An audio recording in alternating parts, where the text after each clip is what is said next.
Here is your host, flight instructor and aviation safety specialist, TC Freeman. Here's the scene. You back taxi down the runway for takeoff. And to make your instructor proud, you use every bit of the runway available. As you get to the end of the runway, you pivot around and smoothly add in full power or balls to the wall power for takeoff. Rolling down the runway, you notice the aircraft start to slip off to the left. You apply a little bit of right rudder to no avail. As the aircraft continues to slip off to the left, your instructor calmly says, you might want to add a little bit of right rudder.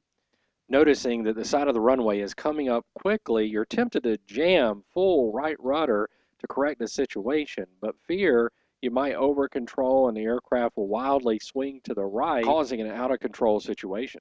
Before reaching the side of the runway, you pull back on the controls and stagger into the air. Your instructor comments, we'll talk about that later. Today we're going to talk about two of the left turning tendencies, spiraling, slipstream, and P-factor. The first left turning tendency we'll talk about is spiraling slipstream. And this is where the air actually from the propeller swirls around the aircraft and ultimately winds up hitting the left side of the vertical stabilizer.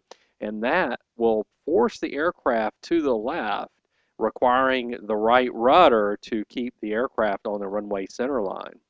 Next up is P-factor. Now, if you're sitting in the aircraft in the pilot's seat and imagine the propeller arc as a big disc, a flying disc, if you will.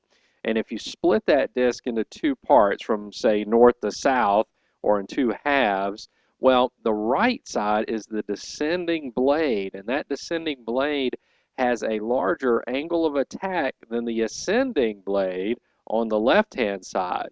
So the downward descending blade has a larger angle of attack. That means more lift on the right side, which brings the aircraft to the left, necessitating the use of the right rudder to maintain that runway center line. Now, one thing engineers have done is actually canted the vertical stabilizer ever so slightly just to offset a little bit of those left turning tendencies. And if you take a look at the vertical stabilizer long enough, you might be able to see this. Well, maybe not. It is interesting to know that there are some design considerations built into the aircraft to counteract these left turning tendencies. Please give us a thumbs up and don't forget to subscribe. You can also go to wingsofun.com